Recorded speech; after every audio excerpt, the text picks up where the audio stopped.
সুপ্রিয় শিক্ষার্থীবৃন্দ, আসসালামু আলাইকুম ওয়া রাহমাতুল্লাহি ওয়া বারাকাতুহু। আউযু বিল্লাহি মিনাশ শাইতানির রাজীম। বিসমিল্লাহির রহমানির রহিম। শিমুল মেমোরিয়াল নওশাদ স্কুল এন্ড কলেজে প্রথম শ্রেণীর ইসলাম ও নৈতিক শিক্ষা ক্লাসে সকল শিক্ষার্থীকে স্বাগত।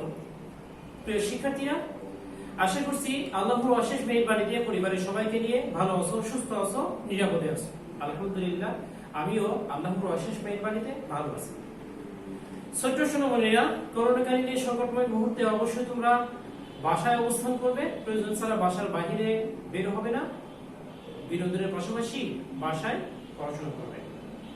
ছোট্ট সোনামণিরা, প্রতিদিনের ন্যায় আজও তোমাদের সামনে ক্লাস নিয়ে উপস্থিত হয়েছি। আমি মোহাম্মদ মিজানুর রহমান, সহকারী শিক্ষক, Shimul memorial Naushad school and college. প্রিয় শিক্ষার্থীরা, প্রতিদিনের ন্যায় আজও আমাদের ক্লাসটিকে আমরা দুটি অংশে বিভক্ত করেছি। একটি অংশ আমরা হোয়াইট বোর্ডে লেখার মাধ্যমে কমপ্লিট করব, আর অপর অংশ আমরা প্রজেক্টরে মৌখিকভাবে সম্পন্ন করব। ছোট্ট সোনামণিরা, তাহলে অবশ্যই তোমরা দ্রুত পেন্সিল শার্প করে নাও, তোমাদের শীটটি তোমরা সামনে নাও এবং আমার সঙ্গে সুন্দর করে লেখার জন্য প্রস্তুতি নাও। ছোট্ট সোনামণিরা, তাহলে আমরা হোয়াইট বোর্ডে 1 নম্বর আইটেম দিয়ে ক্লাস শুরু করছি। 1 নম্বর আইটেমে তোমাদের জন্য আজকে রয়েছে যা থেকে দদ পর্যন্ত আরবি হরফগুলো লিখি। তাহলে প্রথম বর্ণ হরফ কোনটি? যা। আর শেষ হরফ কোনটি? দদ। তাহলে মোট 5টি বর্ণ বা হরফ আজকে আমরা লিখবো এবং পড়বো। সেগুলো কি কি? যা, সিন, শিন, সদ এবং দদ। ছোট শুরু করি না, তাহলে আমরা লেখা শুরু করি। শুরুতে আমরা লিখবো কি? যা। যাটা তোমরা জানো যে দালের মাঝখানে এভাবে বাঁকা থাকে আর যার মাঝখানে বাঁকা থাকে না, তাই না? হ্যাঁ, এই জন্য আমরা দুইটার পার্থক্য লক্ষ্য করে কি আমরা হরফগুলো লিখবো। তাহলে শুরুতে আমরা লিখি যা। দেখো, এভাবে এসে আমরা নিচে নামিয়ে দেবো। আর যার উপরে কয় নুক্তা? 1 নুক্তা। আচ্ছা, এরপরে কোন হরফ লিখবো আমরা? সিন। সিনের কয়টি দাঁত বা মাথা থাকে? 3টি, তাই না? তাহলে দেখো কিভাবে লিখবো আমরা। 1 2 3, 3টা হয়ে গেল, তাই না? 1 2 3। এখন এই 3 নম্বর অংশ থেকে নিচে নামিয়ে নিয়ে এসে যদি আমরা ঘুরিয়ে দিই, তাহলে এটা কি হয়ে গেল? সিন হয়ে গেল, তাই না? সিনের উপরে কোনো নোক্তা নেই, সিনের উপরে কোনো নোক্তা হবে না। সিন আর শিন একই রকম বর্ণ বা হরফ, শুধুমাত্র নোক্তার পার্থক্য রয়েছে। তাহলে আমরা আগে সিনটাই লিখে নিই, তারপর শিন বানাবো। 2 3 নম্বর থেকে এভাবে ঘুরিয়ে দেবো। তাহলে এখন আমরা নোক্তা দিই, তাই না? শিনের উপর কয় নোক্তা? 3 নোক্তা। 1 2 3। তাহলে যা, সিন, শিন। এরপর কি লিখবো আমরা? সদ। সদ লেখা দেখো খুবই সহজভাবে তোমাদেরকে আমি দেখাই। এভাবে আমরা একটা লম্বা দাগ দিলাম। এরপর এই দাগের মাথা থেকে এভাবে নিয়ে গিয়ে এই মাথার সঙ্গে মিশিয়ে দিই, ঠিক আছে? তাহলে হয়ে গেল। এরপরে যে কাজটি করতে হবে, নিচের দাগ থেকে এভাবে সামনে একটু আগিয়ে নিয়ে নিচ থেকে ঘুরিয়ে দিলে কি হয়ে গেল? সদ হয়ে গেল। হ্যাঁ, তাহলে সদ আর দদ একই রকম, পার্থক্য হলো নুক্তাগত দিক থেকে। তাহলে আমরা আরেকটি সদ লিখি।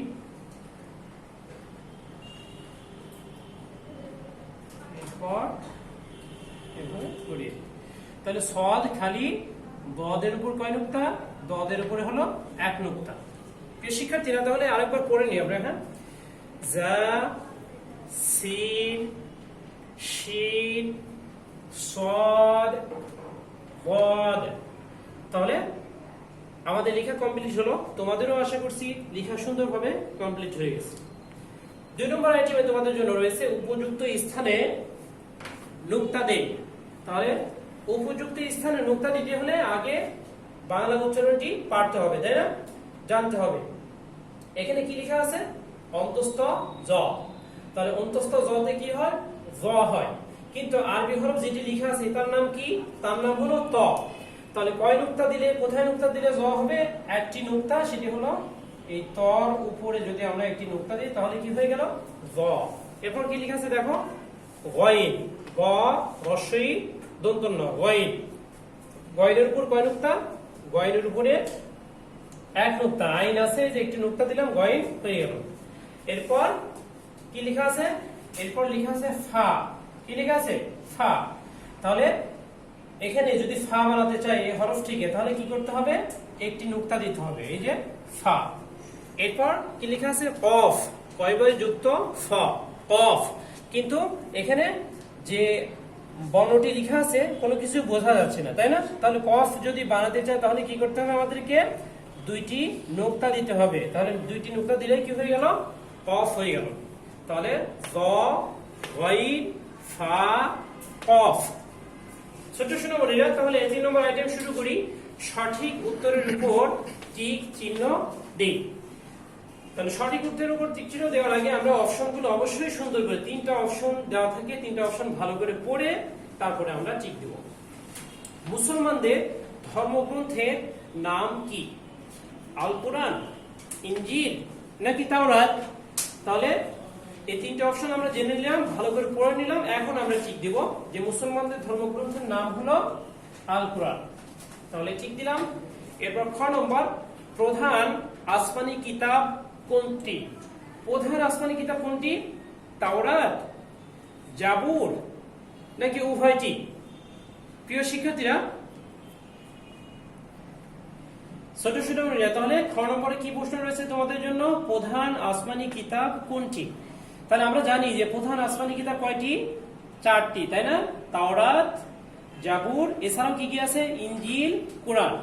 তাহলে তাওরাতও প্রধান আসমানি কিতাব, জাবুরও কি প্রধান আসমানি কিতাব। তাহলে আমরা কি অ্যানসার করব? এখানে দেওয়া আছে দেখো উভয়টি, অর্থাৎ তাওরাত, জাবুর এই দুটাকেই মিলে একটা অপশন করা হয়েছে উভয়টি। তাহলে আমরা কোনটিতে টিক দেব? আমরা এই উভয়টিতে টিক দেব। এরপর গ নম্বর, সহিফা কিতাবের সংখ্যা কতটি? সহিফা কিতাবের সংখ্যা কতটি? 100টি, 102টি নাকি 104টি? সহিফা কিতাব কোনগুলো? ছোট সোনামণিরা, তোমরা জানো যে সহিফা কিতাব হলো পুস্তিকা, ছোট ছোট কিতাবগুলো। আমরা জানি যে ছোট কিতাবগুলো হলো মোট 100টি আর বড় কিতাব হলো 4টি, মোট 104টি। তাহলে সহিফা কিতাবের সংখ্যা কতটি? সহিফা কিতাবের সংখ্যা হলো 100টি। ছোট সোনামণিরা, তাহলে 4 নম্বর আইটেম দেখো তোমাদের জন্য রয়েছে এক কথায় উত্তর লিখি। তাহলে এক কথায় যদি আমরা উত্তর লিখতে চাই, আমরা প্রশ্ন জেনে নিই। আল কোরআনের সবচেয়ে ছোট সূরা কোনটি? আল কোরআনের সবচেয়ে বড় সূরা হলো সূরা বাকারা আর সবচেয়ে ছোট সূরা হলো সূরা কাউসার। ছোট সোনামণিরা, তাহলে আমরা কি লিখবো? কাউসার। লিখে আমরা পড়ি এবং লিখি কয়াকার ও কাউ দন্তস্ব আকার র সার, কাউসার।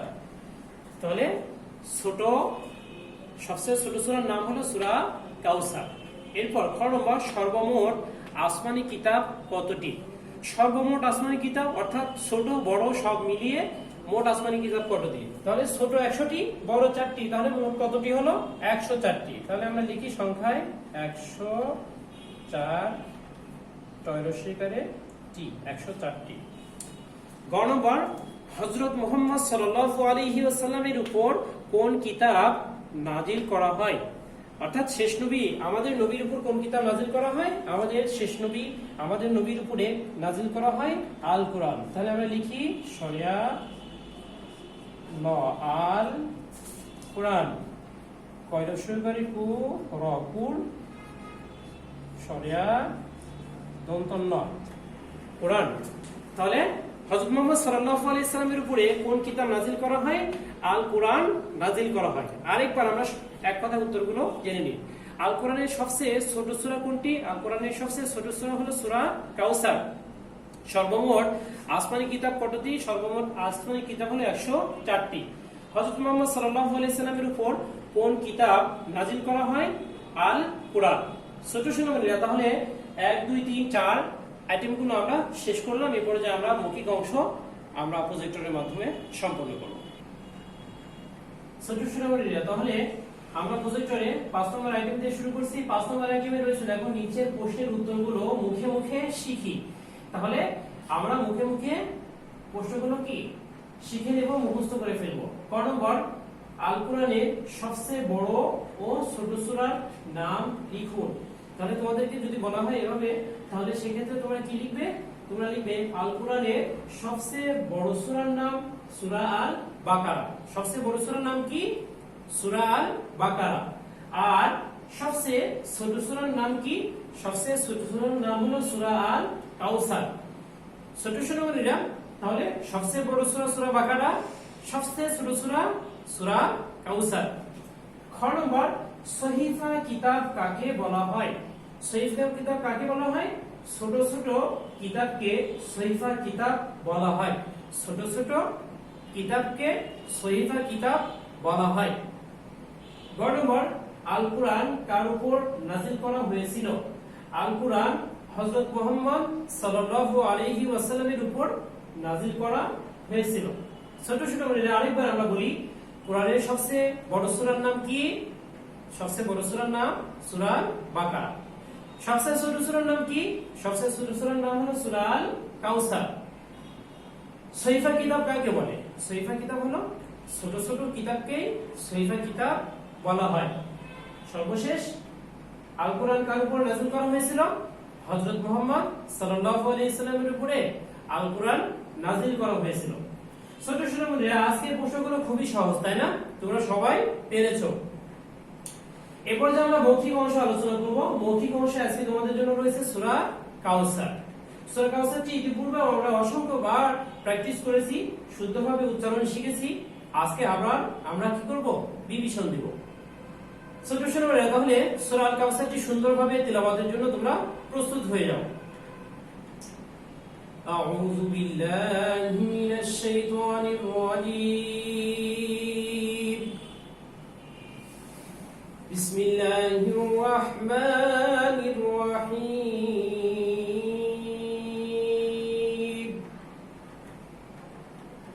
إنا أعطيناك الكوثر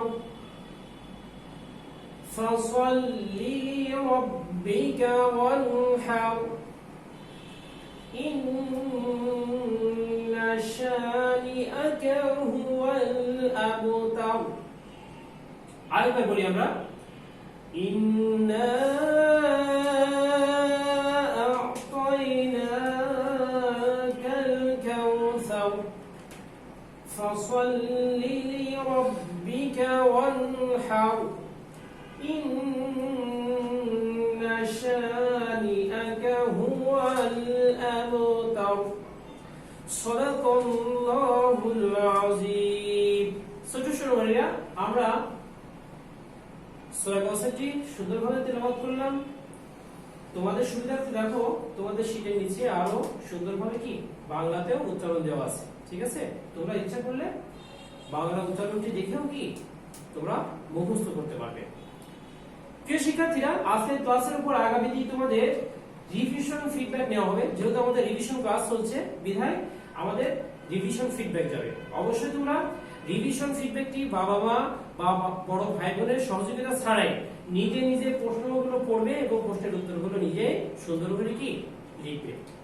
প্রিয় শিক্ষার্থীরা, আশা করছি তোমরা সুন্দরভাবে রিভিশন ফিডব্যাকটি বাসায় কমপ্লিট করবে। তাহলে আজকের মতো ক্লাস এখানে শেষ করছি। আগামী দিনে ক্লাসের আহ্বান জানিয়ে সকলের সুস্বাস্থ্য ও দীর্ঘায়ু কামনা করছি। ওয়াখির দাওয়ানা আলহামদুলিল্লাহি রাব্বিল আলামিন। আসসালামু আলাইকুম ওয়া রাহমাতুল্লাহি ওয়া বারাকাতুহু।